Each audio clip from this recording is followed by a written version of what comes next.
La vida de Ezequiel era caminar bajo la unción de Dios. Y Pablo declaró en 1 Corintios 1:18: porque la palabra de la cruz es ¿qué?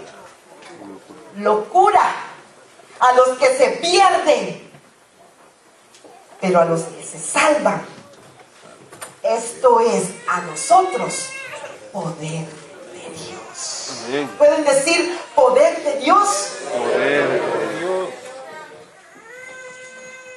Puedo yo hablar mucho, pueden salir de mi boca muchas palabras, pero si el poder de Dios no me respalda, de nada vale lo que yo les hablo. Así es. Porque el Señor es el que transforma. Amén. Y el testimonio de nuestro hermano Marcial me respalda en esto. Gloria a Dios. Ese mismo día se decidió, Sí. entregó su voluntad a Dios. Amén. En ese día, el Señor le perdonó de sus pecados. Amén. En ese día, él fue sumergido en las aguas. Y Sí. en ese mismo día, el Señor le dio el don de lengua. Amén. No ese es el poder de Dios. Gloria a Dios. No es el poder que transforma. Amén. Sí, amén. Entonces la vida de Ezequiel era siempre estar atento a escuchar la voz de Dios, estar en esa unción. Y eso es lo que Dios en esta noche requiere de cada uno de nosotros, que estemos en esa unción para escuchar la voz de Dios. Gloria a ti, Señor. Y cuando la prueba viene, le anticipa, porque Dios no permite que la prueba venga de un solo para nosotros. El Señor anticipa. Por eso yo quiero que ustedes aprendan a escuchar la voz del Espíritu. Gloria al Señor. Porque el Señor prepara. Te viene una prueba, hija. Dedícate 3 días de ayuno para que la prueba no te haga caer. Te viene deficiencia, te van a quitar el trabajo. Ayuna, ora, porque yo no te voy a dejar solo. Pero cuando toma nuestro control, nuestras emociones, ahí estamos muy lejos de Dios. El Señor quiere que estemos atentos a la voz y a la unción del Espíritu Santo para que caminemos y siempre tengamos una vida llena de abundancia. Escena 2. El valle de los huesos secos. Vamos a leer en Ezequiel, capítulo 37, versículo 1. Y me puso, la mitad del versículo, en medio de un valle que estaba lleno de huesos. Y me hizo pasar cerca de ellos, por todo en derredor. Y he aquí que eran muchísimos sobre la faz del campo. Y por cierto, ¿cómo estaban? Secos en gran manera. En esta escena Dios hace que su profeta se confronte con la condición espiritual de su pueblo. Esa era la condición del pueblo de Israel.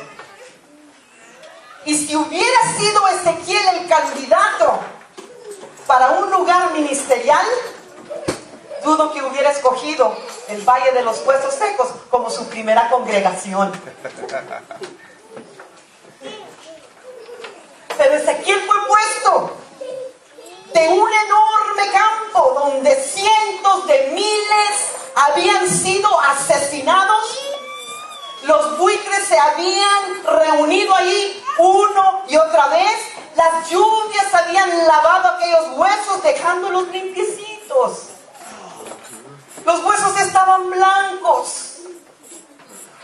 Habiéndolos blanqueados por medio del sol, no había señal de vida.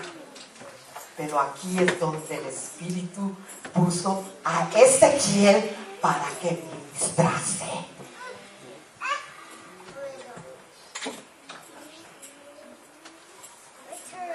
No digamos, mis amados hermanos, cuando predicamos a nuestros familiares, es que no le entra la palabra del Señor. El Señor resucita. Gloria a Dios. Cuando Ezequiel contempló aquella escena, dos pensamientos le surgieron a su vida. Primero, los huesos eran muchos. La necesidad era abrumante. Y segundo, los huesos estaban muy secos. La condición era intensamente desesperante. Y cuando Ezequiel contempló aquella escena, dos pensamientos que les acabo de mencionar. Pero Dios activó la fe del profeta.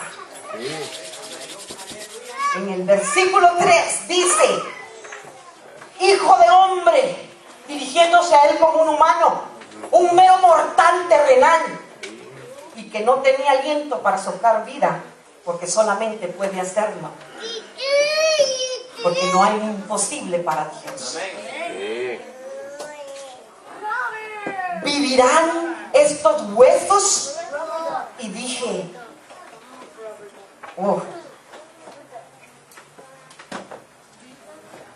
dos virtudes el Señor en estos momentos le da a Ezequiel. Uno, lo fuerza a involucrarse para responderle la pregunta.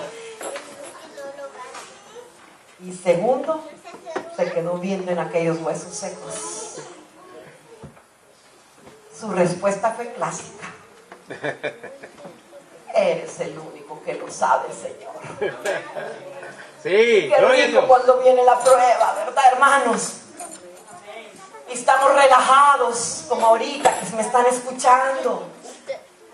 Como tú quieras, Señor, paso esta prueba. Como tú quieras, Señor, estás permitiendo que me pasen estas cosas. Porque tú lo sabes todo. Amén. Dice el Señor en el versículo 3, terminando: Señor Jehová, tú lo sabes. Leamos: Señor Jehová, tú lo sabes. Según Lucas 5:12, esto me cautivó a mí. Dice que sucedió que estando él, Señor Jesús, en una de las ciudades, él se presentó. Un hombre lleno de lepra, el cual, viendo a Jesús, se postró con el rostro en tierra. Y miren la actitud de este hombre: Señor, si quieres, puedes limpiarme. ¿Cuál es su realidad en esta noche? Señor, si quieres, dame otro trabajo del cual yo he perdido uno. Señor, si quieres, puedes sanarme. Señor, si quieres. Claro que el Señor quiere. Sí, amén. Que el avivamiento comience en un profeta que es llamado y confronta la realidad y cree que nada es imposible para Dios. Gloria a Dios. Escena 2. Los huesos se convierten en cuerpos. Protagonista, la palabra de Dios. Y la segunda enseñanza, continuamos en el avivamiento. Un mandamiento para predicar la palabra. Y esto me cautivó tanto. La importancia de predicar la palabra con autoridad. Por medio del profeta, Dios se dirige a los huesos secos. Y leemos en el versículo 4: me dijo entonces, profetiza sobre estos huesos. Le manda al profeta a que predique a los huesos secos. Predícales, háblales, profetiza sobre ellos.